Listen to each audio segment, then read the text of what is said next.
Statistics 1 उसकी practice के लिए। टारगेट मेरा ये है कि एक पेपर थरली डिस्कस करते हैं जो कि आपको नजर आ रहा है। That is November 2021 variant 52।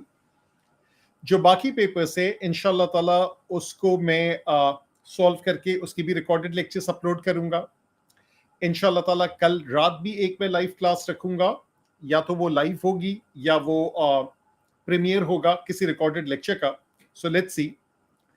तो मेरा फोकस ये था और अल्हम्दुलिल्लाह जैसे P1 में उस फोकस को पूरा किया कि 2021 के सारे पेपर्स मैंने सॉल्व किए। The same goes for M1, the same goes for S2। अब जो टारगेट चल रहा है वो टारगेट है S1, जिसका इंशाल्लाह ताला परसों आपका पेपर है। And at the same time जो P3 है वो है इसी तरीके से O लेवल मैथ है, O लेवल एड मैथ्स है। तो ये सारे पेपर्स अगर आप वो इंस्टाग्राम पे देखेंगे या मेरी पर्सनल प्रोफाइल पे देखेंगे, वहां मैंने वो इमेजेस शेयर किए हुए। यहां पर भी वो इमेजेस में आखिर में अगर होगा तो शेयर कर दूंगा। दातिस के आपको मालूम होना चाहिए किस किस दिन हमारी क्लासेस है। So officially let me gate started with this paper. सबसे पहले काम मैं ये करता हूं कि जो आपके इंस्ट्रक्शंस है उसको जरा अच्छे तरीके से हम लोग पढ़ लें। पहली चीज तो ऑब्वियस है, answer all questions. There is no choice, so you have to answer all of them and of course you have to answer it within the limited time. Use a black और dark blue pen. इसका मतलब है pencil जो आप इस्तेमाल करेंगे वो किसी डायग्राम के लिए इस्तेमाल करेंगे, ग्राफ के लिए इस्तेमाल करेंगे, स्टेम प्लॉट हो गया, बॉक्स प्लॉट हो गया एंड सो ऑन। उसके बाद फिर है write your name and centre number and candidate number, वो तो आप लिखते ही लिखते हैं। Write your answer to each question in the space provided. ठीक ठाक स्पेस होती है। अभी हम वर्किंग करेंगे, लाइव करेंगे, मैं समझाते भी जाऊंगा, आपको खुद नजर आएगा कितनी ज्यादा स्पेस प्रोवाइडेड है। और फिर ये कह रहे do not use an erasable pen और correction fluid. Do not write in any bar code. इसको बार कोड कहते हैं, इसमें कुछ नहीं लिखेगा, बाद में मसला होगा तो जिम्मेदार आप है। If additional space is needed, you should use the line paper at the end of this booklet. बिल्कुल आखिर में वहां पे जगह है। The question number or numbers must be clearly shown. For example, question 2 का पार्ट सी आपने करना है तो वहां साफ साफ लिखेगा ये चीज आप कर रहे हैं। You should use a calculator where appropriate. होशियार बनने की जरूरत नहीं है, जहां पे कैलकुलेटर की जरूरत है कैलकुलेटर इस्तेमाल कीजिएगा। जहां पर प्रोबेबिलिटी में फ्रैक्शंस रखना है वहां फ्रैक्शंस रखेगा। ठीक है, ये भी मैं सारा कुछ बताते जाता हूं। You must show all necessary working clearly. ये the most important instruction of all. Every single step, simultaneous equation हो, मिडिल टर्म फैक्टराइजेशन हो, किसी भी तरह की कोई इक्वेशन हो, मल्टीप्लाई कर रहे हैं, ऐड कर रहे हैं, डिवाइड कर रहे हैं, sigma F X over sigma F, किसी भी टाइप की कोई इक्वेशन हो, उसको सारी वर्किंग शो करेंगे। क्यों? क्योंकि आगे क्या लिखा हुआ है? आगे लिखा हुआ है no marks will be given for unsupported answer from a calculator. Give non exact numerical answers correct to 3SF।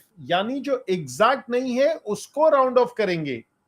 और अगर एंगल का चक्कर है, जो कि इसमें नहीं होगा, 1 decimal place for angle in degrees unless a different level of accuracy in specified in the question.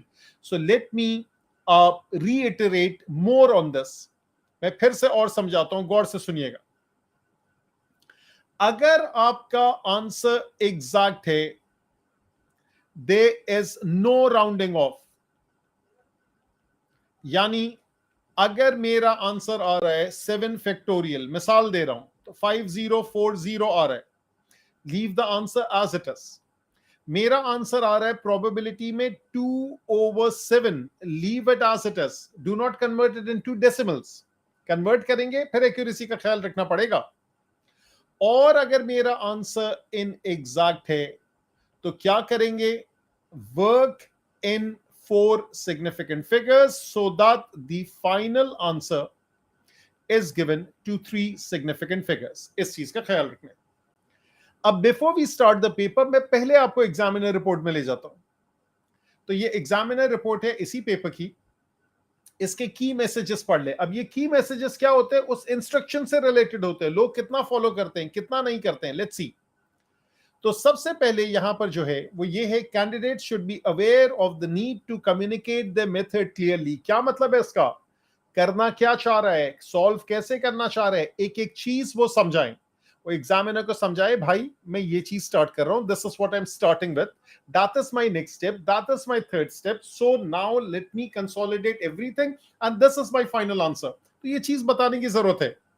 Simply stating values often does not provide sufficient evidence or the calculation undertaken, especially when there are errors earlier in the solution. When errors are corrected, candidates would be well advised to cross through and replace the term rather than overwrite it. अब ये जो overwriting है, इससे examiner को बहुत चिढ़ आती है।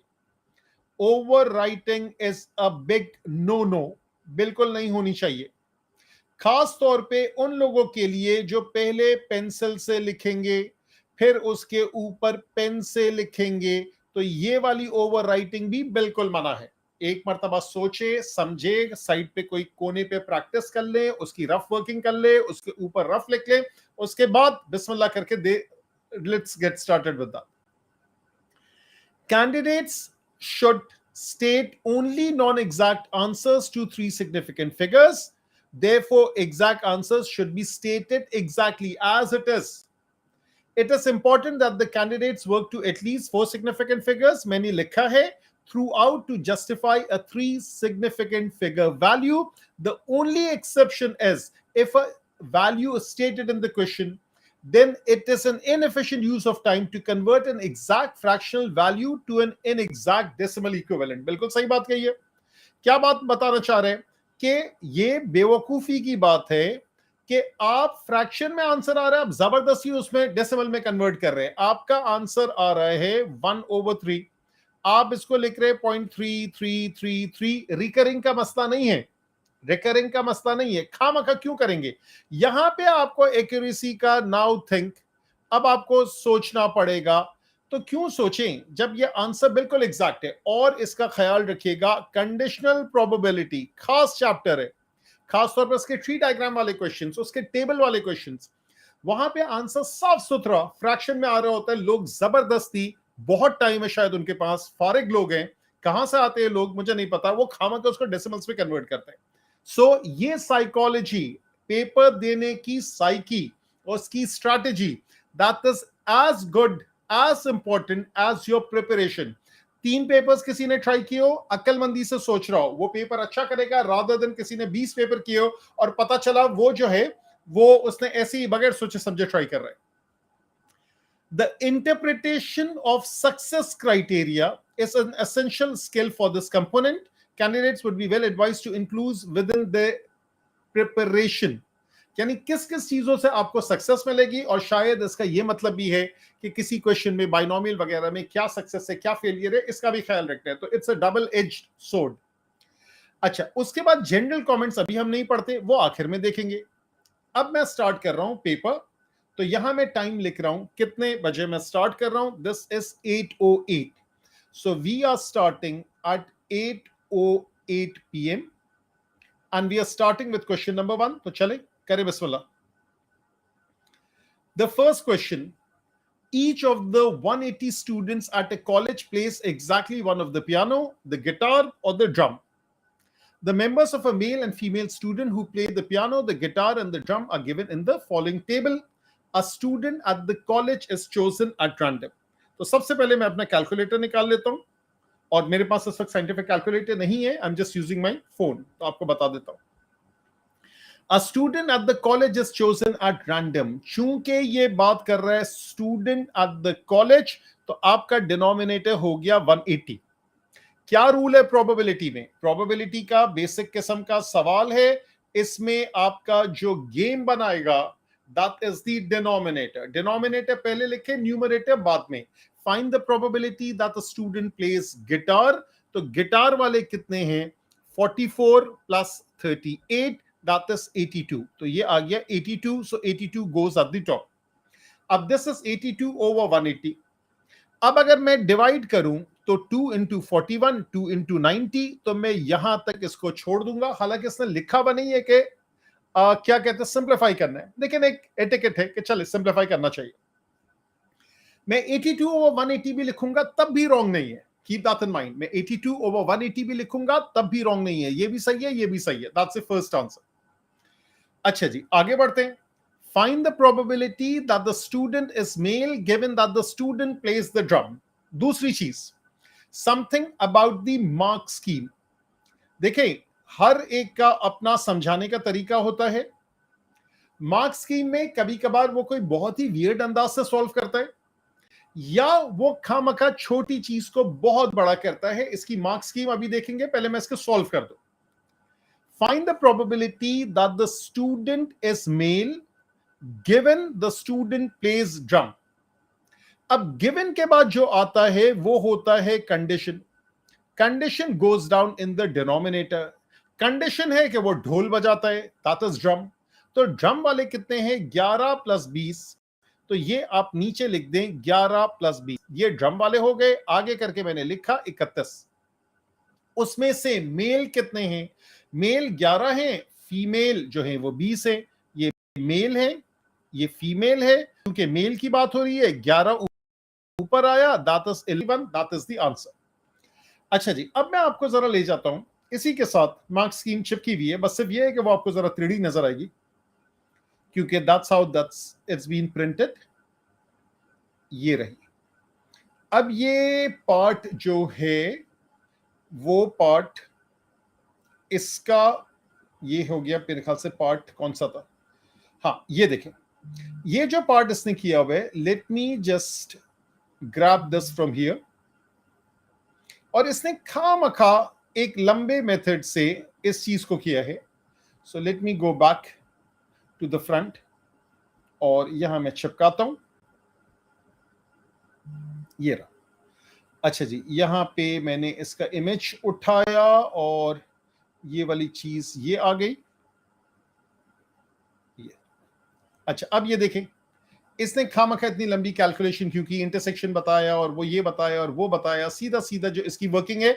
और इसने भी देखिए ये डेसिमल्स वाली बात कर रहा है, दैट इज टोटली यूजलेस। ठीक है, this is not needed at all. ठीक है, तो बिल्कुल जरूरत नहीं है। ये ऊपर 11 है, ये नीचे 31 है, that is the answer, 11 over 31। अब ये फ्रैक्शन में आ रहा है। Why in the world would you convert it to decimals when the fractions are so beautiful in terms of integers? Leave it as it is. अब आ जाएं इस वाले part पे। Determine whether the events the student plays the guitar.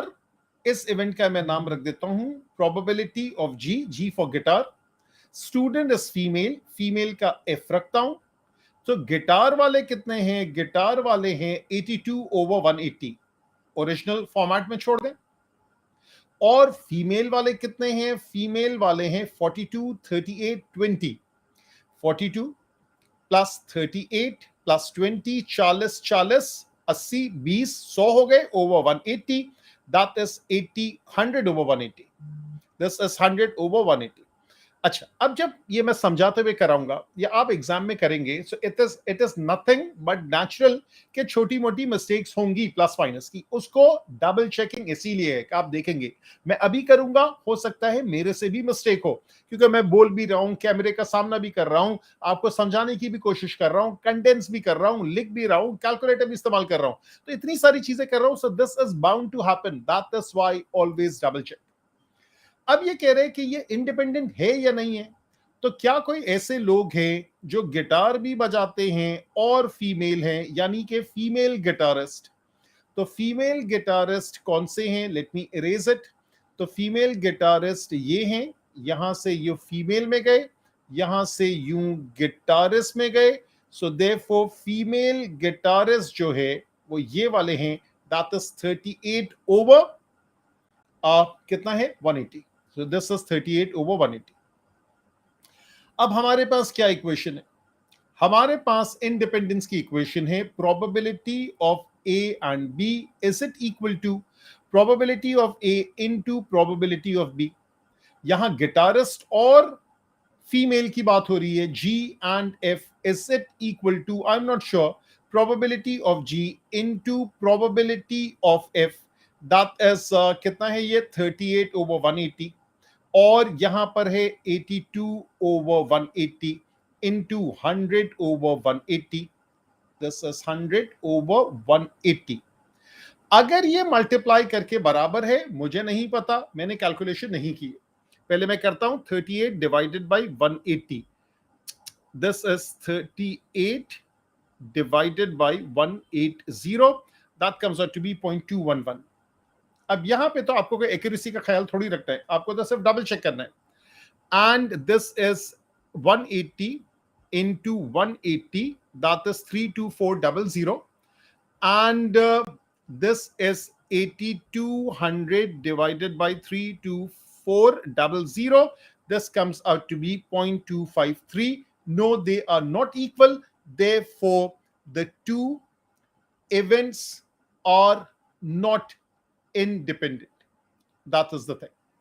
अच्छा, अब मैं जो एक चीज भूल जाता हूं वो मैं फिर से यहां खुद ख्याल रखता हूं. That is के जो क्लास चल रही है अब मैं उसके अंदर वॉइस में डाउन कर देता हूं उसकी. वहां कोई लाइव चैट पे तो अच्छा किसी ने सलाम कहा है तो वालेकुम अस्सलाम. चले, और हाँ कोली पे भी देख लेता हूं क्योंकि ये वाला सेशन जो है ये कोली पर भी जा रहा है. So this is coli. अच्छा, अब ये मुझे नहीं पता कैसे इसको देखते हैं. अच्छा, सही यहां से मुझे नजर आ रहा है और कमेंट्स में मैं देख रहा हूं. ठीक है, इट्स ऑल गुड. चले जी, सो आई एम रिमूविंग इट. चले, बिस्मिल्लाह करके मैं आगे बढ़ता हूं. Question number 1, that was probability. तो अब ये इतना समझाते समझाते कितना टाइम हो गया? 8:17. सो 8:08 से 8:17. That is question number 1. अब 8:17 से स्टार्ट करते हैं and let's see how much time will we take. जल्दी कोई नहीं है, बिल्कुल सुकून के साथ पढ़ेंगे. A group of 6 people is to be chosen from 4 men and 11 women. जैसे ही मैंने लफ्ज chosen देखा, मेरे जहन में आ गया कि this is a question of combination. C for selection. वैसे तो S से होता है, लेकिन समझाने के लिए कह रहा हूं C for selection, P for arrangement. In how many different ways can a group of 6 be chosen if it must contain exactly 1 man? आपके पास मेन है, आपके पास वुमेन है. यहां 4 मेन है, यहां 11 वुमेन है. आपको एक मेन चाहिए, टोटल 6 चाहिए. So therefore 5 should be women. As simple as this. 4C1 into 11C5. Calculator निकालेंगे, सिंप्लीफाई करेंगे, यू गेट द आंसर. हाँ, कुछ काम की चीजें जिसके लिए शायद कैलकुलेटर की जरूरत नहीं है. वो क्या है? वो ये है कि आपको याद होना चाहिए NC0 is 1, NC1 is N, NCN is 1, and NCR is NCN minus R. ये कुछ काम की चीजें. अच्छा जी, आगे बढ़ते हैं. 2 of the women, 11 women are sister Jane and Kate. कितनी वुमेन थी? 11. तो इसका मतलब है वुमेन जो 9 हो गई, मेन जो हैं वो 4 हो गए. टोटल कितने थे? 15. और यहां पे जो सिस्टर्स हैं वो आ गई जेन एंड केट. ये 2 सिस्टर्स इधर आ गई. अब क्या कह रहे हैं? In how many different ways can a group of 6 be chosen if Jane and Kate cannot both be in the group? इसका मतलब ये है कि ये जो बाकी लोग हैं, ये बाकी लोग एक कैटेगरी में शुमार हो जाएंगे. This is 1 category. और ये दोनों अलग अलग कैटेगरी में आ जाएंगे. इसका मतलब यह है कि 3 ऑप्शंस है. जरूरी नहीं है हम उन दोनों को शामिल भी करें. तो मैं एक ही मेथड से करके बताऊंगा. That is Jane is included and Kate is not included. Kate is included, Jane is not included. Neither Jane nor Kate is included. ये इस तरीके से इसकी वर्किंग हो गई. अब अगर कोई एक शामिल हुआ तो 4 और 9 ये हो गए 13. इन 13 में से 5. ये पहला आंसर हो गया.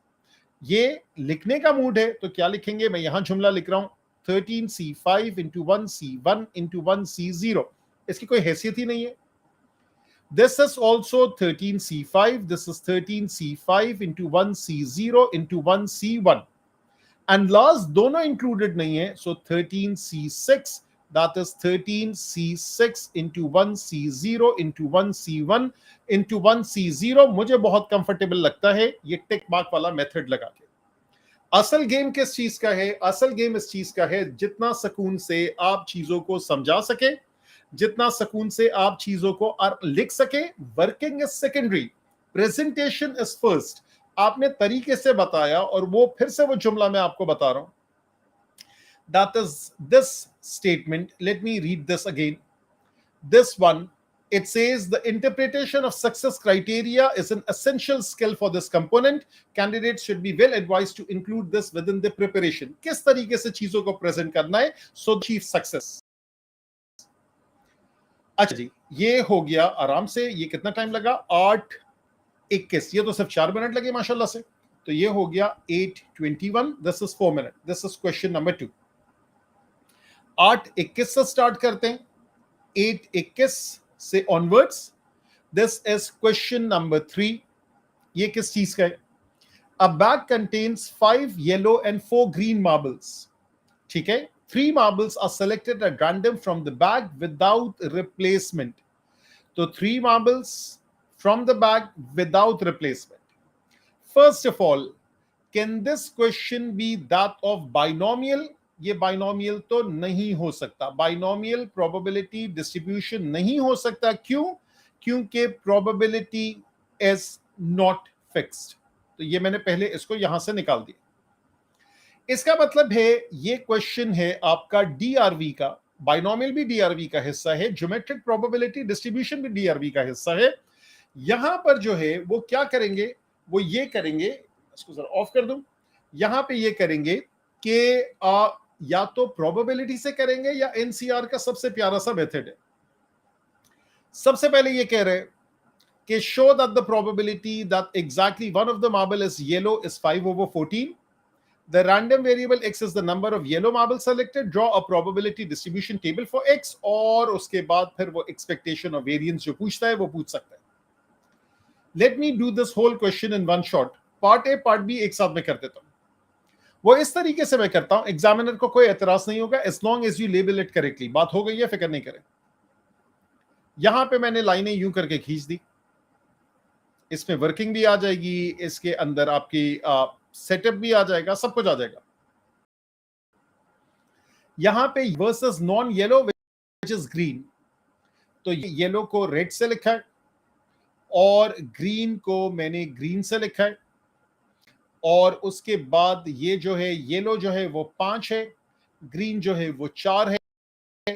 टोटल आपको 3 0 1 2 3 3 2 1 0। खत्म, क्वेश्चन ही खत्म हो गया। येलो को येलो में से सेलेक्ट करेंगे, ग्रीन को ग्रीन में से सेलेक्ट करेंगे। So therefore this is 5C0 into 4C3। कुछ कैलकुलेशंस आसान है तो वो मैं खुद भी कर सकता हूं। सो देयरफॉर यहां पे क्या चीज देख रहा था, चलिए कैलकुलेटर भी देख लेते हैं अगर जरूरत पड़ेगी। 4C3 4 होता है और 5C0 1 होता है। This comes out to be 4। 5C1 into 4C2, 4 3 12, 12 divided by 2 is 6, 6 into 5 is 30, and this is 5C2 into 4C1, 10 into 4 is 40, and 5C3 that's also 10 into 4C0, this comes out to be 10. Therefore the total answer is 10 40 40 80, this is 84। ये मेरा answer आ गया। इसी से मैं table भी बना लेता हूं। तो ये जो मेरा टेबल बनेगा वो कुछ यूं बनेगा।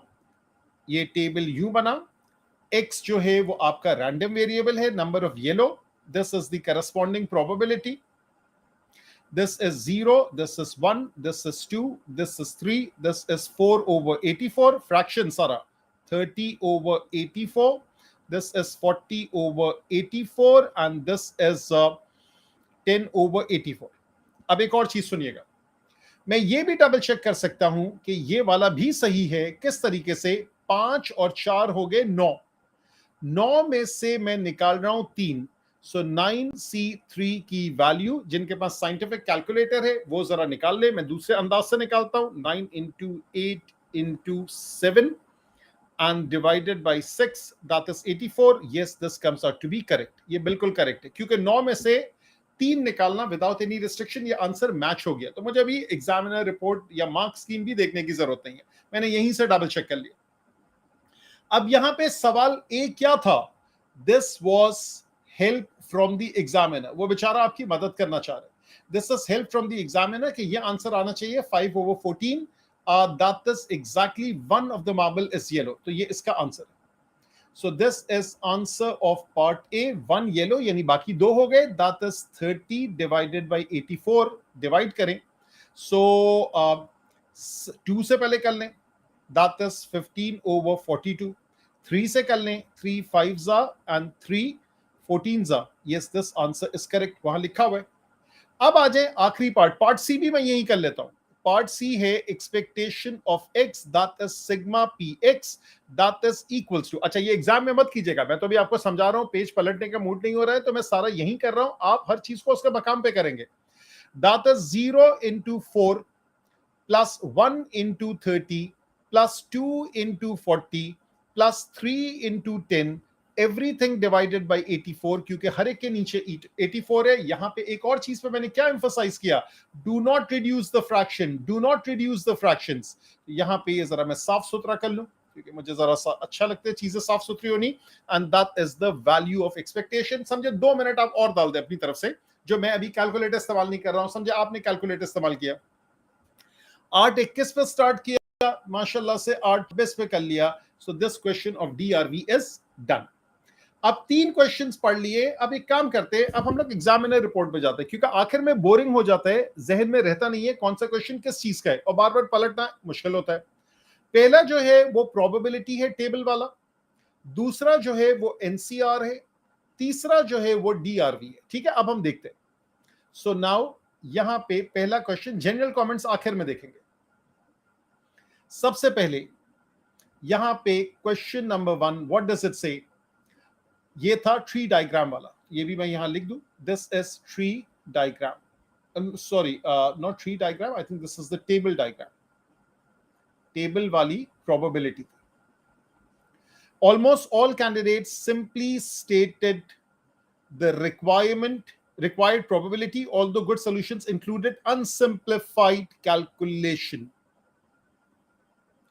The most common error was to truncate rather than round the decimal probability. Truncate का क्या मतलब है? आपने बस ऐसी अपनी तौर पे उड़ा दिया, यानी राउंड ऑफ करने की बजाय बस एक्स्ट्रा आपने डेसिमल्स, एक्स्ट्रा SF हटा दिया बगैर राउंडिंग ऑफ के, दैट्स कॉल्ड ट्रंकेट। ट्रंकेट का मतलब होता है काटना।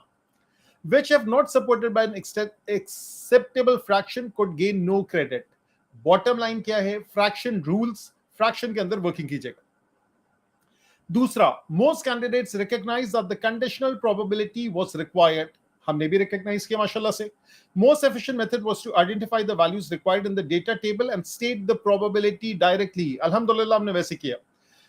कुछ लोगों ने फॉर्मूला किया और ये सारा कुछ है बेकार है, इग्नोर करें। Some good solutions to this part was seen. These stated the appropriate test in context, clearly identified the required probabilities, made a numerical comparison before stating the conclusion.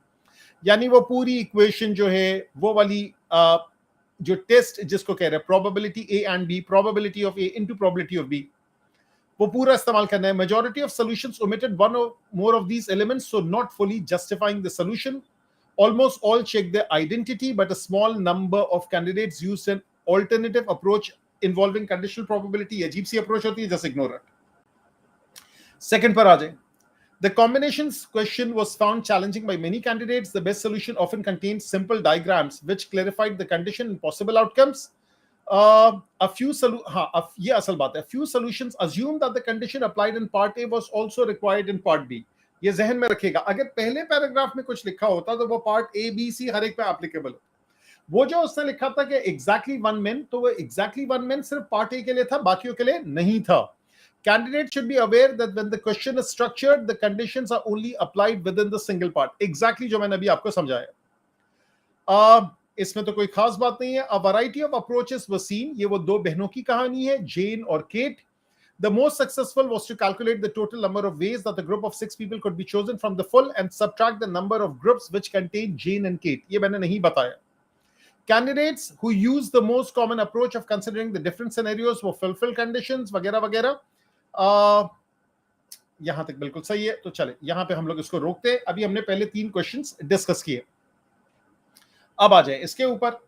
तो हम लोगों ने डिस्कस किया थोड़ा सा 4 मिनट आपका जो एग्जाम रिपोर्ट है उसको डिस्कस किया। अब आ जाए यहां पे हो रहे अब 8:30 बजे 8:30 और यहां से आगे बात बढ़ाते।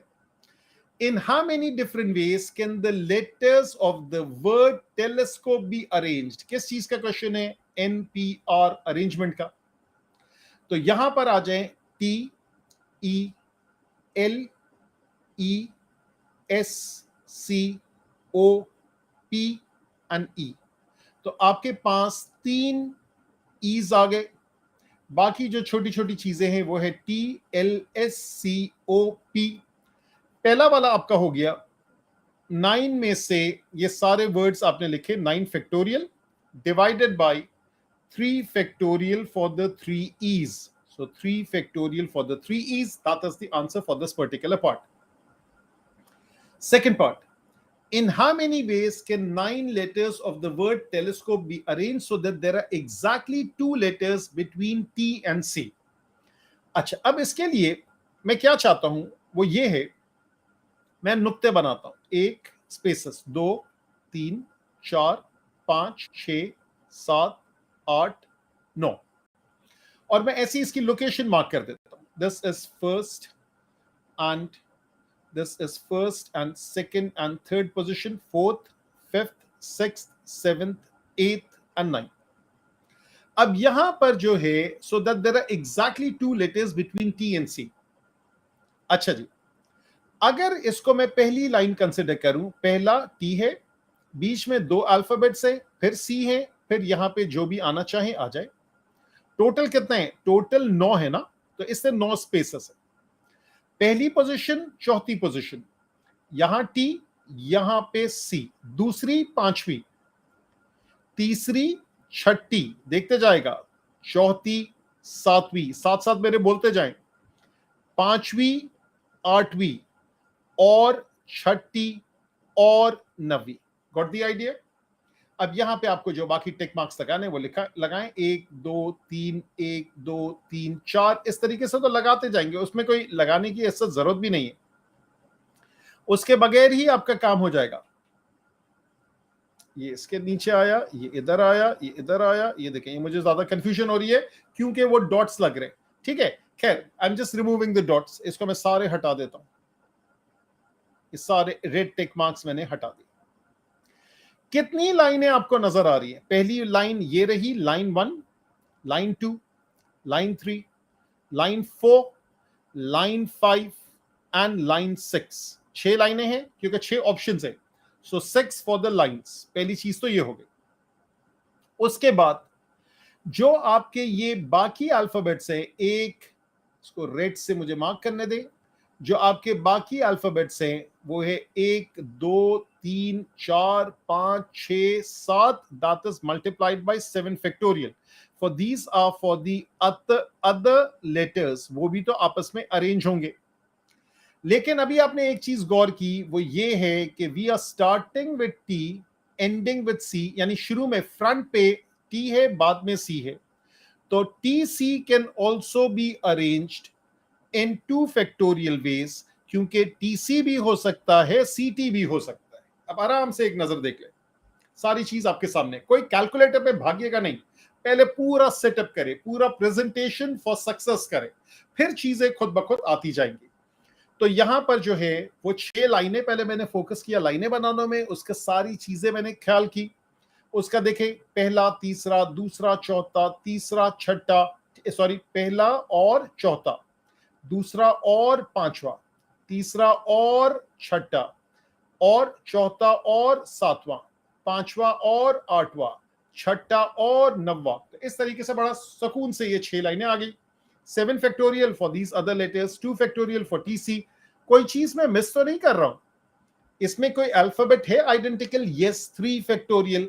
सो डिवाइड बाय, कहीं भी लिख दें, multiplied by 1/3 factorial for the ease. I think अब जाके ये पूरी कहानी हुई. So that is the answer for this particular part. ठीक है, ये ईज का भी ख्याल रखा, सीटी का भी ख्याल रखा, अदर लेटर्स का भी ख्याल रखा, लाइंस का भी. कितना? 4 मार्क का है, बिल्कुल 4 मार्क का है. आप ये समझ ले हर एक चीज का एक एक मार्क है. सही है. So this is question number 4. सो 8:30 पे स्टार्ट किया. This is done at 8:35 PM. दूसरा स्टार्ट करते हैं 8:35 PM पे स्टार्ट करते हैं. आगे बात बढ़ाते हैं. और ये मुझे ऐसा लग रहा है, चले वो मेरा एक फील होता है, खुद ब खुद आ जाता है, तो मैं उसको आपके ऊपर नहीं थोप रहा हूं. क्या लग रहा है वो अभी पढ़ने के बाद डिसाइड करते हैं. It says in a certain region the probability that any given day in October is wet is 0.16. Probability of success.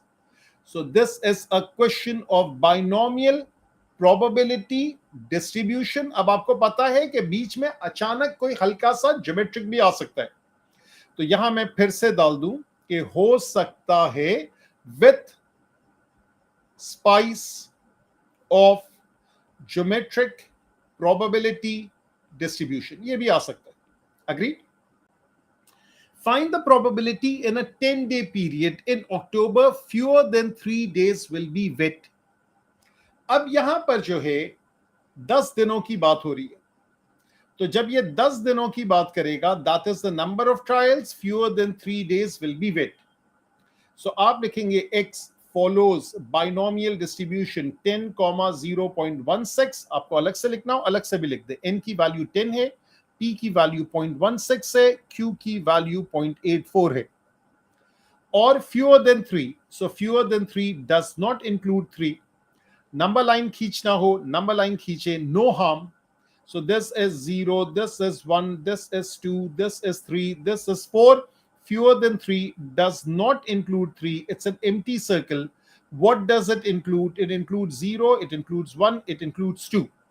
So therefore, the working is probability x is less than or equal to 2. That is 10C0. पहले मैं पूरा template बना लेता हूं. 10C1 and 10C2. यहां पे मैंने success लिखा विच इज 0.16, 0.16, 0.16. यहां पे मैंने फेलियर लिखा 0.84, 0.84, 0.84. प्रोबेबिलिटी फिक्स्ड होती है, और ये 0 इसकी पावर और 1 है और 2 है, और जो इसकी पावर है वो है 10 और 9 और है 8. ठीक है. अच्छा जी, मैं एक काम करता हूं, मैं मार्क स्कीम से जरा इसके वो वाली वैल्यूज निकालता हूं. कौन सा क्वेश्चन है ये? क्वेश्चन नंबर 5 है. ठीक है. अच्छा, यहां पे आई डोंट नो इसने दिया हुआ है या नहीं दिया हुआ है. बिल्कुल दिया हुआ है. इसने ये सारी वैल्यूज निकाली, और ये क्यों मैं कर रहा हूं ये देखते जाएगा. सो देयरफॉर दिस इज 0.17490 पहला आंसर. दूसरा आंसर है 0.333145. कहीं 5 सिग्निफिकेंट फिगर्स, कहीं 6 सिग्निफिकेंट फिगर्स, और यहां पे है 0.28555. इन सब को ऐड करने के बाद 0.794 ये फाइनल आंसर है, करेक्ट टू 3 सिग्निफिकेंट फिगर्स. तो कम से कम मैं जरा से कैमरा बड़ा करता हूं, तो 1 मिनट गौर से सुनिएगा. अच्छा जी, यहां पर जब हम लोग एक्यूरेसी की बात करते हैं, तो मिनिमम 4 सिग्निफिकेंट फिगर्स में आपको वर्क करना है. आपने 5 में भी वर्क कर लिया, कोई मसला नहीं है. ये नहीं है कि 7, 8, 9, 10 कर ले, दैट्स टू मच. जब आपने ये वर्किंग की है, वो सारी चीजें आपको लिखनी चाहिए. S2 के अंदर भी, S1 के अंदर भी. S2 is a level maths में P3 के साथ आप पढ़ते हैं, an easier version as compare to mechanics. Science वाले भी अल्हम्दुलिल्लाह S2 ही पढ़ते हैं बहुत सारे. आप प्रोवाइडेड, चले आगे की बात मैं नहीं करूंगा, फिर मसला हो जाएगा. वो ये है कि S2 पढ़ाना सही आना चाहिए. S2 is based upon normal distribution, binomial distribution. It's a piece of cake, even easier than S1. उसकी एग्जामिनर रिपोर्ट में, इसकी एग्जामिनर रिपोर्ट में भी, वहां भी बाइनोमियल आता है. वो कहता है एवरीथिंग आप समझाएं. जैसे P1 के अंदर, P3 के अंदर वो कहता है simultaneous, quadratic, middle term factorisation, completing square method, formula है, स्केच करना है. एवरीथिंग आपको समझाना होगा. तो बाइनोमियल में क्या समझाना है? नंबर लाइन तो चले ऑप्शनल है, as long as you get it right. जो भी आपको टर्म्स निकालने हैं उसके सामने उसके नीचे उसकी प्रोबेबिलिटीज लिखें, उसके बाद ऐड करें, take care of the accuracy. अच्छा जी, coming back to this, find the probability. अब जरा ये नया क्वेश्चन पूछ रहे, find the probability that the first wet day in October is 8th October. This is not binomial. This is not binomial. क्यों? This is yes geometric. क्योंकि the success is only on 8th October. So the 8th day is the day of success, which is the wet day. अब यहां पे कोई मुझे formula as such इस्तेमाल करने की जरूरत नहीं है, जो कि इसका होता है ज्योमेट्रिक प्रोबेबिलिटी डिस्ट्रीब्यूशन का। मैं यहां साइड पे बेशक लिख देता हूं। सो देयरफॉर यहां पे हम यूं समझाते हैं कि x follows a geometric probability distribution with p, probability x is equals to r, that is q raised to power of r minus 1 and p raised to power, p is अकेला, p raised to power of 1। तो यहां पे मेरे ख्याल से नहीं, यहां पे मैं लिख के बता रहा हूं, dry dry dry dry dry, 1 2 3 4 5 6 7, और ये वाला हो गया वेट। तो ये वाला आपका है पहला, ये है दूसरा, तीसरा, चौथा, पांचवा, छठा, सातवां, और फिर ये आठवां हो गया। So therefore this is 0.84 raised to power of 7 for 7 days. Order fixed होता है, as soon as you achieve success you stop, multiplied by 0.16। आजान हो रही है तो मैं आजान का ब्रेक ले लेता हूं, ठीक है। ये कैमरा ऑन रहेगा, फिक्र नहीं करे, मैं नजर आता रहूंगा। So I am just taking an आजान ब्रेक।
अच्छा जी, लेट्स कंटिन्यू, बिस्मिल्लाह करते हैं।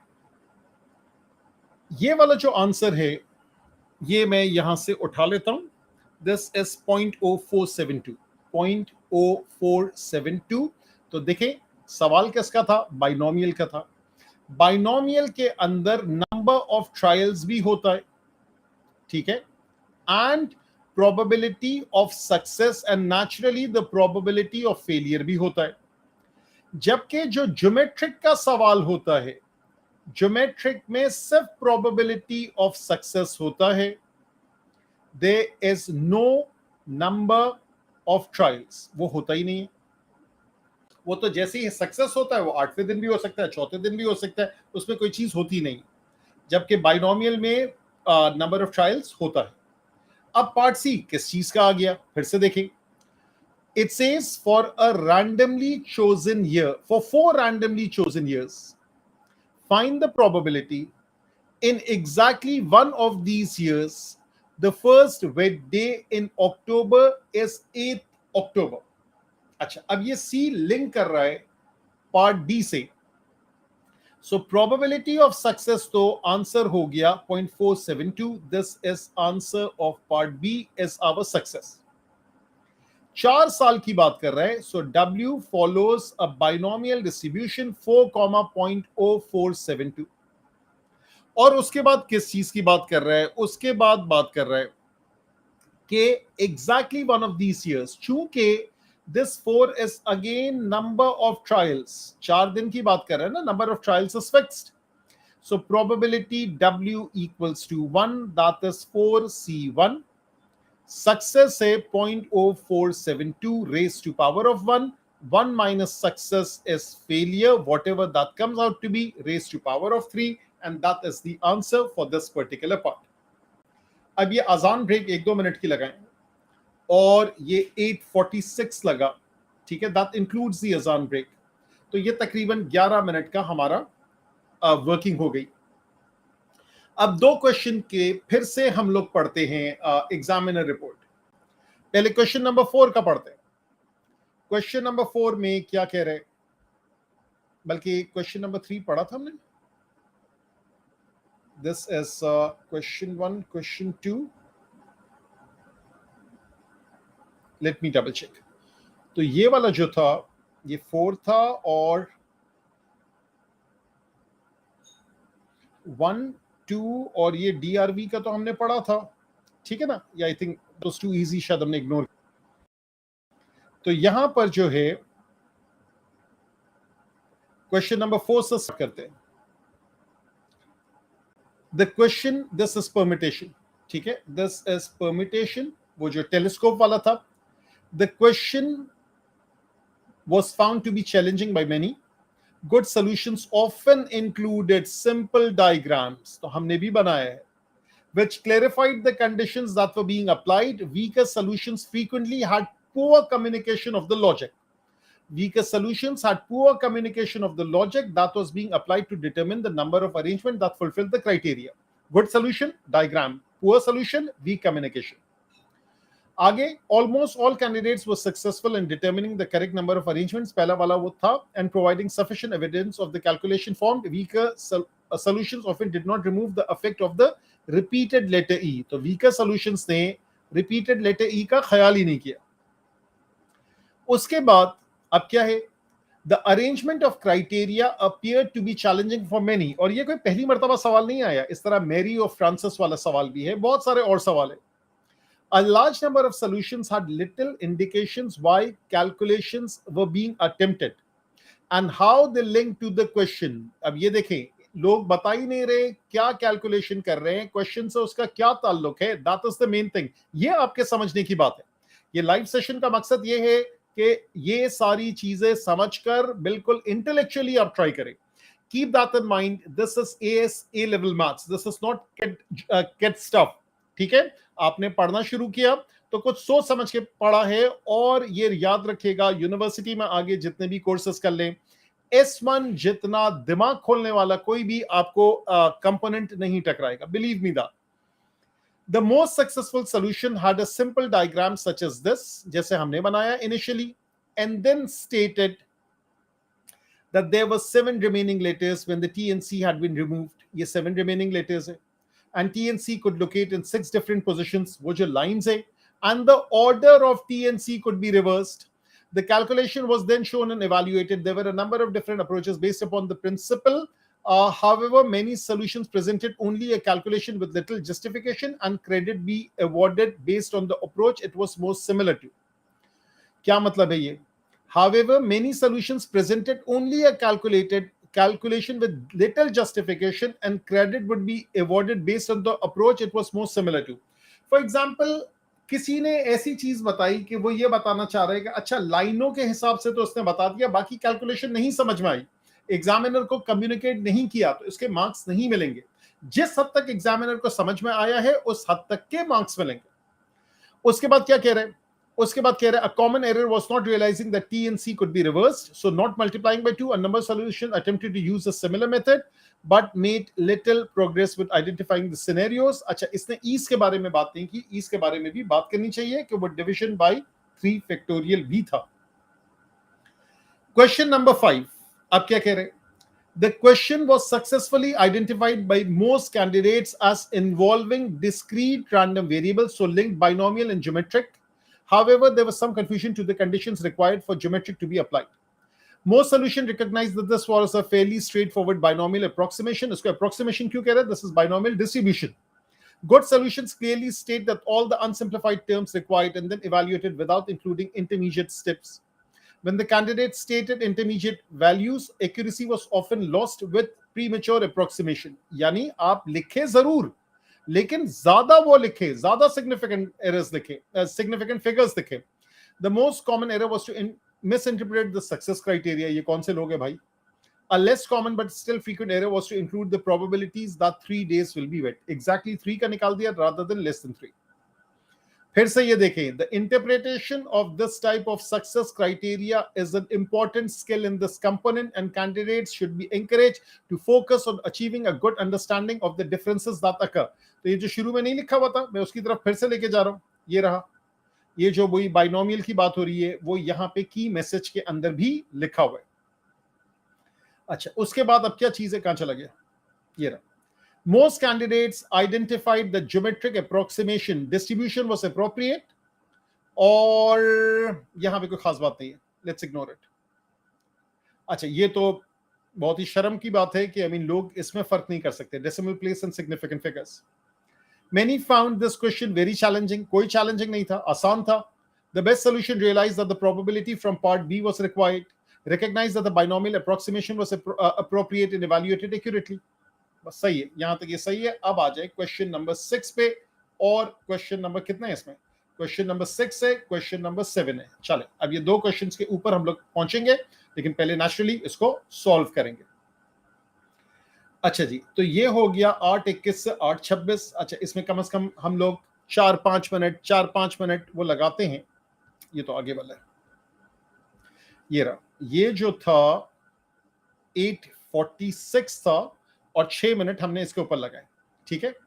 सो बेसिकली हमने पहली मर्तबा 4 मिनट हमने लगाए थे एग्जाम रिपोर्ट में, उसके बाद 6 मिनट लगाए एग्जाम रिपोर्ट में, उसके बाद एक और मर्तबा कितने लगाएंगे वो देख लेंगे, और फिर हमने स्टार्ट किया था आई थिंक 8:08 पे, वो भी एक साथ देख लेते हैं।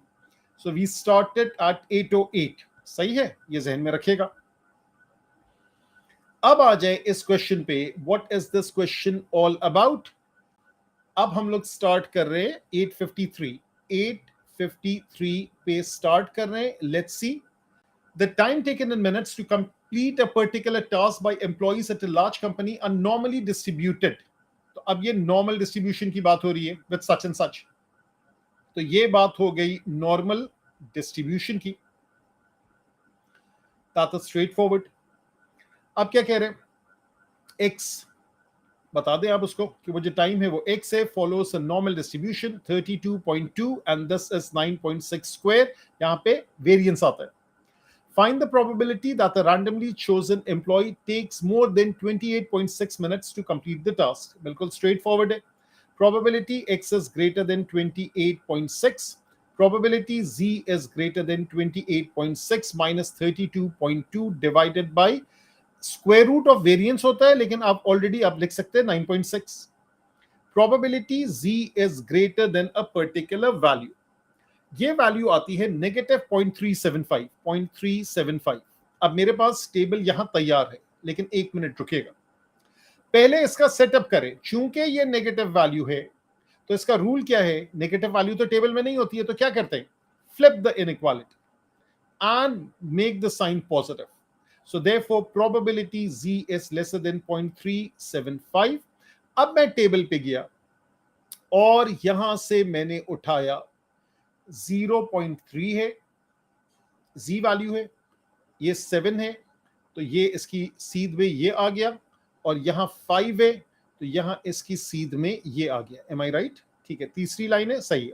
6443 प्लस 19, तो मैं इस तरीके से वर्किंग करूंगा, 6443 प्लस 19।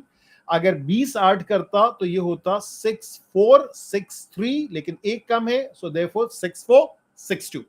ये वाला मेरे पास आंसर आता है 0.6462, और ये डायरेक्ट रीडिंग है। क्यों डायरेक्ट रीडिंग है?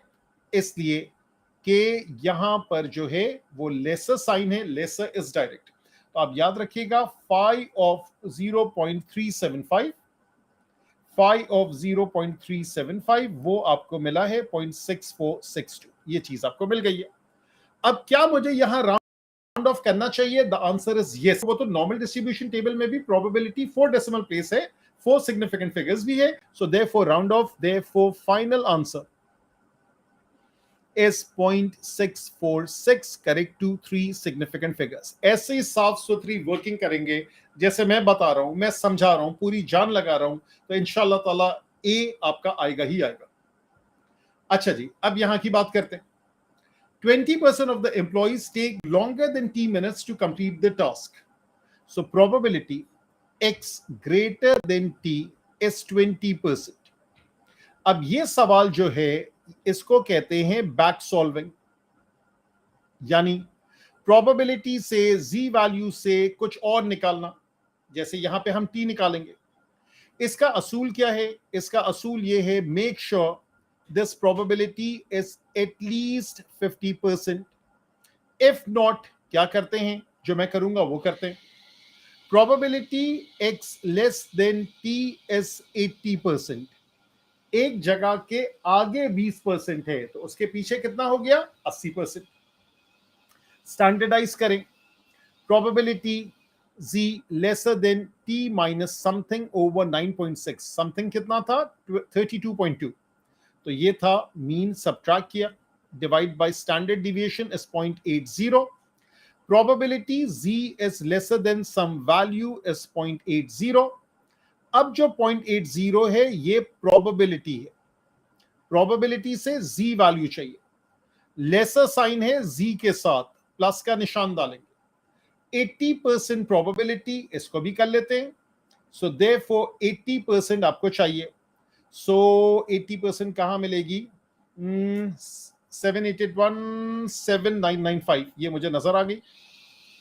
7995 मुझे दे रहा है 0.8 और 4, और 5 की कमी है, तो इसी नाक की सीध में जाएं, ये 5 आपको मिल गया, 5 मुझे मिल रहा है 2 से, तो आपकी जी वैल्यू क्या है? 842 decimals में। Got the idea? So therefore this z value is 0.842, और साइन वहां से नहीं मिलेगा, साइन इनइक्वालिटी के साथ है, lesser sign positive, greater sign negative. कुछ लोग डायग्राम बना के करते हैं, most welcome to do so. मैंने जिस तरीके से पढ़ाया है अपने स्टूडेंट्स को, मैं वही आपको कन्वे कर रहा हूं। This is 0.842, hence you find the value which is 9.6 into 0.842 plus 32.2, और ये आंसर आता है 40.3। अच्छा, यहां पर जब आप एग्जामिनर रिपोर्ट में देखते हैं तो उससे आप गुमराह नहीं हो जाएगा, मिसलेड नहीं हो जाएगा। उसने प्लस भी लिखा हुआ है, माइनस भी लिखा हुआ है, ऐसा कुछ भी नहीं होता है भाई। वो बताना ये चाह रहा है, कुछ ने शायद प्लस लिखा होगा, कुछ ने माइनस लिखा होगा, तो वो पूरा सोल्यूशन आपका अपना कॉन्सेप्ट क्लियर होगा तभी आप समझ सकते हैं। उसका ये नहीं कि अच्छा इसने प्लस माइनस लिखा है तो मैं भी प्लस माइनस लिखूं, नहीं, ऐसा थोड़ी है। कोई सोशियोलॉजी थोड़ी पढ़ रहे हैं, मैथ्स पढ़ रहे हैं, हर चीज का एक तौर तरीका होता है, एक फिक्स्ड इसकी अप्रोच होती है। जो असूल है उस असूल को फॉलो करेंगे, असूलों के ऊपर सौदेबाजी नहीं होगी। ये वाला क्वेश्चन, अच्छा अब आ गया इसका तीसरा पार्ट। व्हाट डज इट से? Find the probability that the time taken to complete a task by a randomly chosen employee differs from the mean by less than 15 minutes।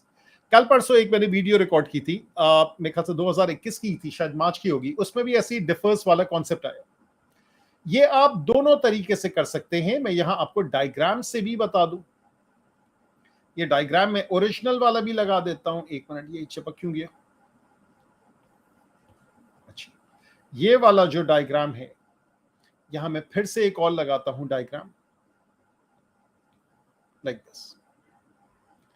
आपकी मर्जी, आप ओरिजिनल वैल्यू इस्तेमाल करें, that is how much is the original value 32.2। तो मैंने यहां लिखा 32.2, ये वैल्यू होगी 32.2 प्लस 15 और ये वाली वैल्यू होगी 32.2 माइनस 15। ठीक है, मैं इसको ऐड भी नहीं करता हूं, जानते पूछते ऐसे रहने देता हूं ताकि आपको क्लियर हो कि मैं करना क्या चाह रहा हूं। अच्छा एक मिनट, ये जरा सा मैं यहां से इरेज कर दूं, थोड़ा सा इसको रियलिस्टिक बनाऊं। This is 32.2 minus 15, 32.2 plus 15। अगर मैं यहां म्यू लिखता हूं और यहां मैं लिखता हूं म्यू प्लस 15 और यहां मैं लिखता हूं म्यू माइनस 15, दोनों का आंसर एग्जैक्ट सेम आएगा। कैसे सेम आएगा? दोनों की वर्किंग देखें, लेस देन 15 मिनट्स, इसका मतलब है इसका जो शेडेड रीजन है, ठीक है, वो इसको जरा सा मैं छोटा कर देता हूं। इसका जो शेडेड रीजन है, नेचुरली दोनों का शेडेड रीजन तो सेम ही है, ठीक है। So I find satisfaction in just shading this. इसको पूरा कर लेते हैं, रीजन तो आपका सेम ही है, ठीक है। अब पहले की अगर वर्किंग करेंगे तो आप लिखेंगे x फॉलोज, मार्कर दूसरा उठा लेता हूं, x follows a normal distribution 32.2, 9.6 और इधर लिखेंगे x follows a normal distribution mu, 9.6 square square. Probability x lies between 32.5 plus 15 and this one is 32.5 minus 15. उसके बाद आप इसको स्टैंडर्डाइज करें। Probability z lies between 32.5 plus 15 minus 32.5 divided by 9.6. 32.5 minus 15 minus 32.5 divided by 9.6. अब गौर से देखें क्या बचा। Probability z lies between 15 over 9.6 and this is negative 15 over 9.6, ऐसा ही बचा, ठीक है। और जरा से मैं और स्पेस आउट कर लूं उसको, लाइक दिस, ठीक है। इस तरीके की ये वर्किंग हो गई। अगर मैं ये दूसरी वाली वर्किंग करता हूं और इसको भी मैं शेड कर लेता हूं, ठीक है, वही चीज है। Of course the area would be the same, क्योंकि यहां मैंने म्यू में टर्म्स में लिया और म्यू कैंसिल हो जाएगा। सो देयरफॉर यहां पे वर्किंग होगी probability x lies between mu plus 15 and mu minus 15। बिल्कुल क्लैरिटी के साथ करें। probability z lies between mu plus 15 minus mu over 9.6 and this is mu minus 15 minus mu divided by 9.6। क्या बचा? probability z lies between 15 over 9.6 and this is negative 15 over 9.6. Naturally both answers are exactly the same. अब उसके बाद आप उसको standardise करेंगे, तो जब आप स्टैंडर्डाइज करेंगे तो उसकी z की वैल्यूज आती है। प्रोबेबिलिटी किसी एक से लेकर ले, एक ही चीज है। z lies between 1.5625, 1.5625, this is negative 1.5625। जो तरीका मैंने पढ़ाया है लोगों को याद है, this is rule number 7। phi lies between two values, चाहे वो बराबर हो या बराबर नहीं हो, one is negative, therefore phi of 1.5625 plus phi of 1.5625, 5 का मतलब है टेबल पे जाना है, -1 and the final answer comes out to be 0.882, correct to 3 significant figures। ये नॉर्मल डिस्ट्रीब्यूशन का सवाल है। कितने बजे स्टार्ट किया हमने स्टार्ट किया 8:53, इस वक्त हो रहे 9:04 और वो भी मैंने दो मेथड से बताया, अदरवाइज एग्जाम में आप थोड़ी दो मेथड से बताएंगे। हाँ, ये जहन में रखिएगा, बाकी अगर आपके पास टाइम बच गया, माशाल्लाह आपने इतनी अच्छी कैलकुलेशन की, तो जो जो चीजें आप एग्जामिनर को इंप्रेस करने के लिए बता सकते हैं एक डिस्टिंक्शन क्वालिटी पेपर के लिए, बिल्कुल कीजिएगा, लेकिन first do your necessary bit. Question number 6 में क्या लिखा हुआ है? मोस्ट सॉल्यूशंस रिक्वायर्ड, या एक मिनट से मैं एक चीज डबल चेक करूं, ये पूरा हो गया ना? या 3 पार्ट्स, ये पूरा हो गया। So most solutions required, अच्छा लगे, that normal approximation was appropriate throughout the question, ठीक है, normal distribution है। I don't know ये क्यों बार बार कह रहे approximation, this is distribution। Many answers were presented in a clear, logical order, good communication of the process, and mathematical techniques used. Order, communication, technique, ये 3 लफ्ज याद रखेगा. Order यानी logical order and communication, and तीसरी चीज क्या थी?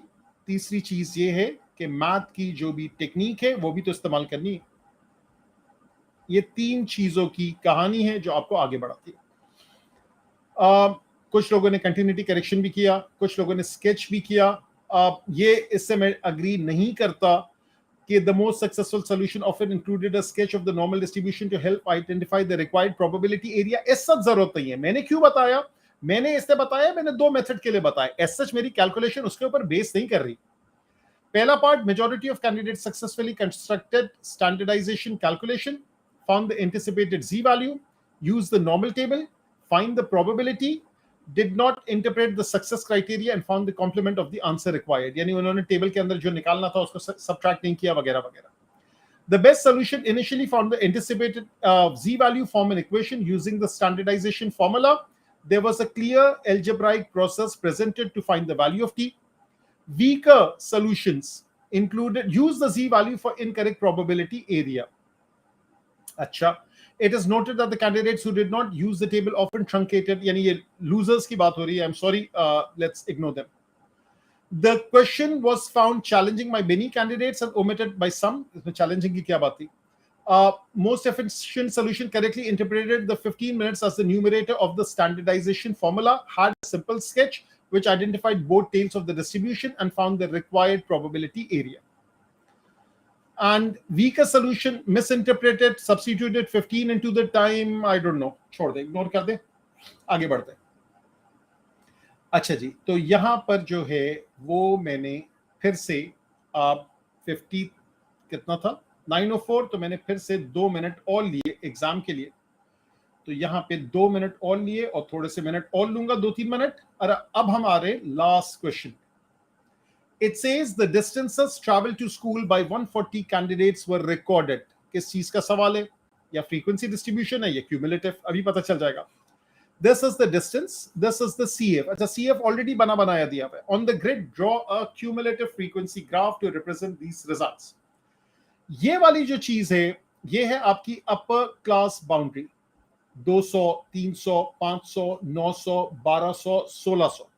और ये इसकी corresponding frequencies cumulative already दी हुई है. Draw a cumulative frequency graph. मैं इसकी necessary जो चीजें हैं जिसका ख्याल रखना है, मैं बस सिर्फ वो लेबल कर देता हूं. ये आपका x एक्सिस है,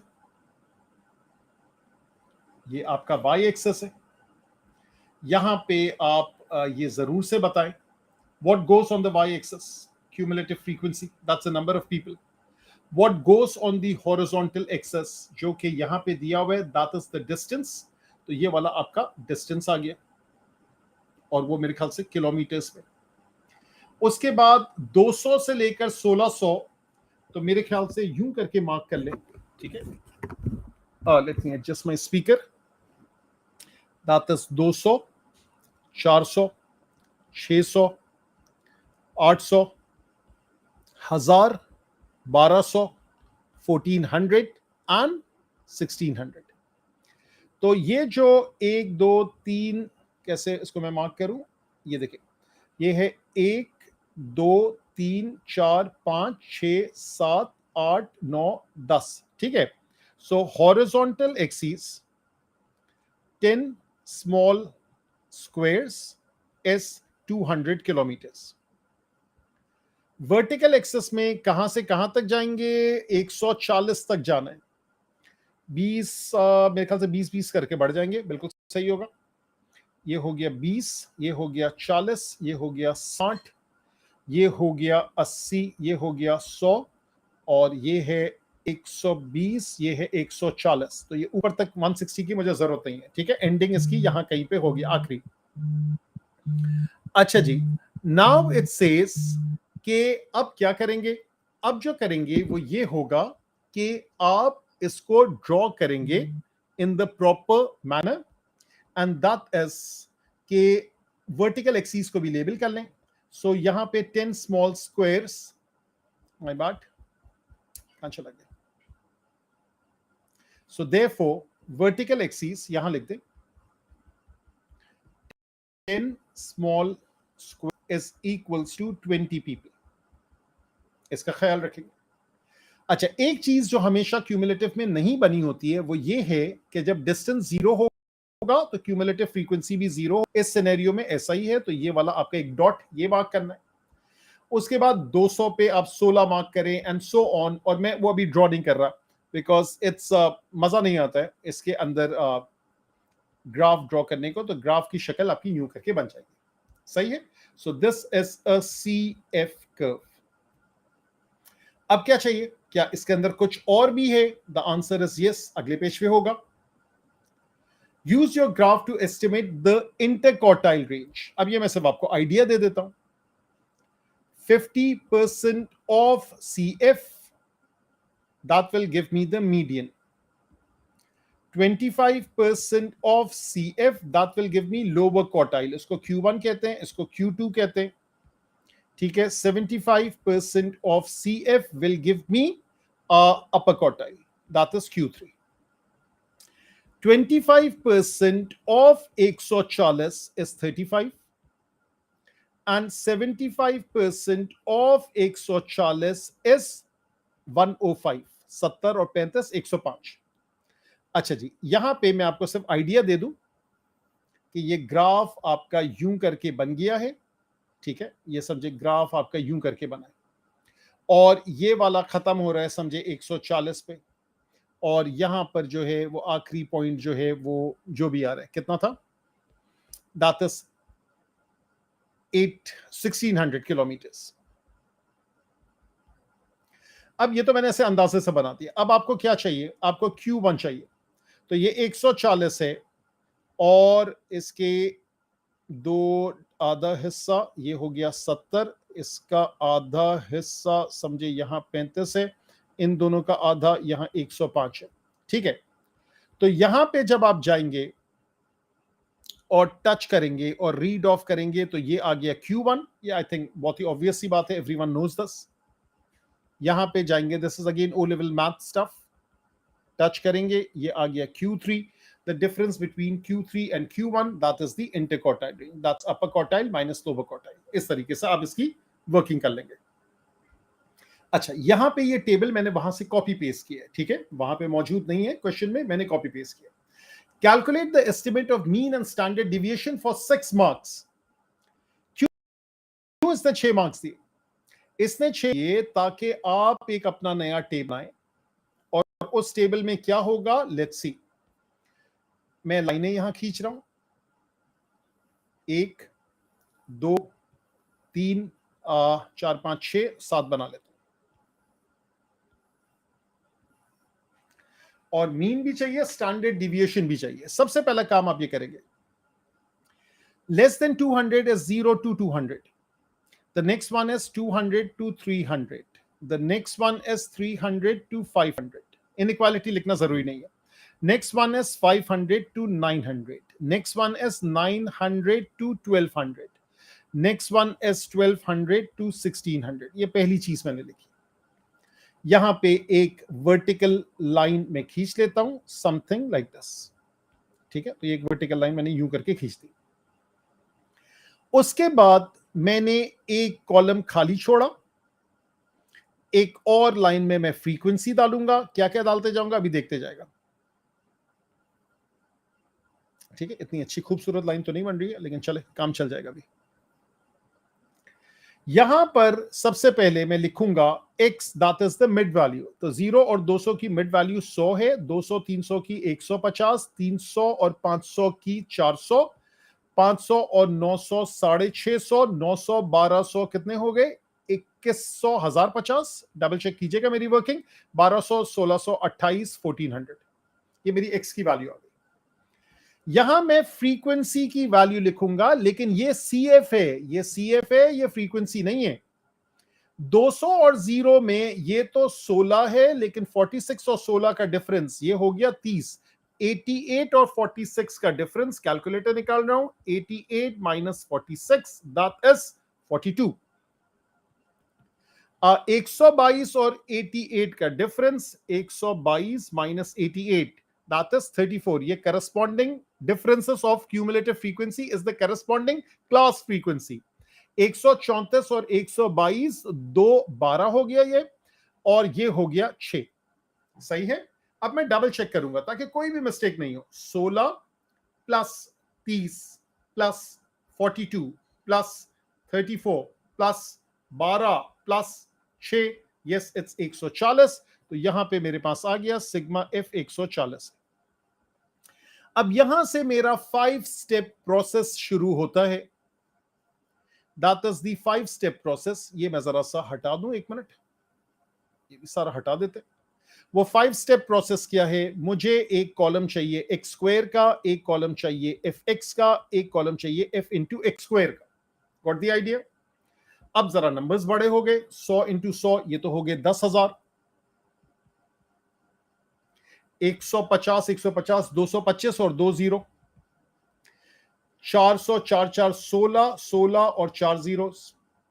650 इंटू 650, ये हो गया 422 500। और क्या चीज चाहिए? ये एक्स की वैल्यूज है, और 1050 1050, ये हो गया 1102 500 1102 500। और ये वाला जो है, ये वाला है 1400 1400 196 एंड 0000 196, एक मिनट, 1960000, ये मेरे पास आ गया। उसके बाद यहां मैं अब ये नहीं कर रहा, मेरा मूड नहीं हो रहा करने का। इन दोनों को मल्टीप्लाई करेंगे, ये और ये भरेंगे। ग्रीन मार्कर निकाल लेता हूं। एफ और एक्स स्क्वायर को मल्टीप्लाई करेंगे, माय बैड, एक मिनट, ये मैंने गलत जगह लेबल कर दिया। एक्स और एफ को मल्टीप्लाई करेंगे, 1 2 3 4 5 6। ब्लू मार्कर निकाल लेता हूं, डार्क ब्लू। और एफ और एक्स स्क्वायर को मल्टीप्लाई करेंगे, ऑफ कोर्स ये डार्क ब्लू इसमें नजर नहीं आएगा, ब्लैक ही ले लेता हूं। एफ और एक्स स्क्वायर को मल्टीप्लाई करेंगे, this and this and this and this and this and this. तो यहां से आपके पास आ जाएगा सिग्मा एफ एक्स, यहां से आपके पास आ जाएगा sigma F x square. Got the idea?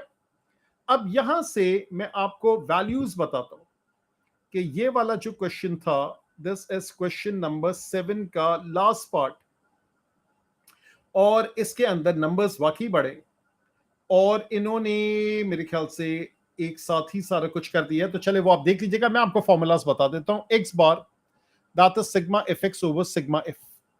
So let me double check if I have the sigma F X जो है 70700 70700 डिवाइडेड बाय 140, ये एक्स बार आ गया।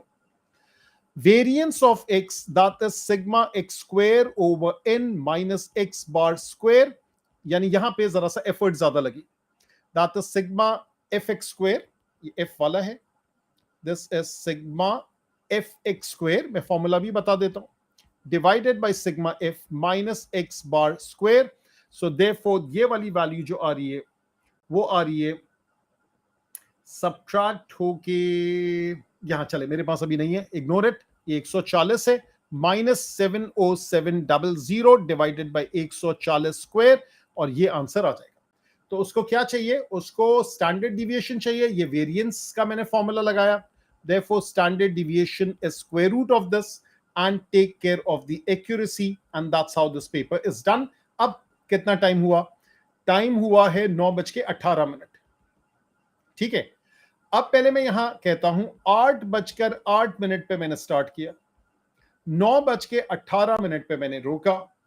अभी लास्ट क्वेश्चन की एग्जामिनर रिपोर्ट मैंने नहीं पढ़ी। यहां पर जो ये मार्क स्कीम का टाइम लगा 12 मिनट। ठीक है। तो बेसिकली जो 2 मिनट समझे उसमें भी लगे होंगे आजान में। सो this is 1 hour 10 minutes with exam report। so without exam report is 1 hour। 1 hour में मैंने आपको समझाया है। ठीक है। मैंने सिर्फ किया नहीं, करता तो मैं शायद आधे घंटे में माशाल्लाह से कर देता, मैंने आपको समझाया है 1 घंटे के अंदर। यही टाइम आपका होना चाहिए जब आप खुद करेंगे, आप किसी को नहीं समझाएंगे, आप समझ ले और माशाल्लाह कर ले, दैट्स मोर देन एनफ। अब आ जाए आखिरी क्वेश्चन के ऊपर। Most graphs used scales which enable points to be plotted accurately. Labeling of axes was also much improved. पुराने जमाने से, पुराने पेपर्स से कंपेयर कर रहे हैं, with units being included on the distance axis and cumulative frequency axis also labeled. Correctly interpreted the data as continuous and did not use a continuity correction, इसलिए कि वो already boundaries में था. Not starting the graph was the main error. Not starting the graph was the main error.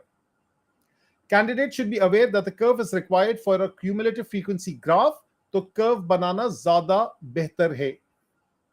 As line segments create a cumulative frequency polygon, तो आप curve ही बना ले, free hand ही join कर दे, examiner is happy with that. Where there was an appropriate graph in part A, most candidates provided an attempt at the interquartile range, इसमें तो कोई खास बात नहीं. Although some excellent solutions were seen, many candidates appeared to found the task challenging. Challenging तो नहीं था, time consuming था. Most efficient approach was to create a data table which included the class mid values and the frequency, which was then used to generate MF and MF square. यानी वही sigma fx square उसकी बात कर रहे हैं. They were then used to calculate the mean and variance and then the standard deviation. Most solutions simply substituted values, which was both repetitive and time consuming. Common errors use the upper class boundary and class size rather than the mid value. Common errors were the use of upper class boundary and class size rather than mid value, and using the cumulative frequency instead of the frequency. A small number of these solutions sum these cumulative frequency to find the total whatever. Candidates should be aware that class details can be presented in a variety of ways and would be advised to practice interpreting the different formats accurately. Class intervals वगैरह कैसे लिखनी है and so on. So mashallah say in this live session S1, there will be another live session also tomorrow. So there will be a live session tomorrow also, exactly at 8 p.m. एक आध paper में और try करूंगा. तो आज हमने try कर लिया November 2021 variant 52 and mashallah it's all done and dusted. So I hope you enjoyed the class. और कुछ लोगों ने अभी देखा, कुछ लोगों ने बाद में देखा, तो जरूर से उसमें कमेंट्स वगैरह भी दीजिएगा and I would appreciate that. Thank you. Take care. Allah Hafiz.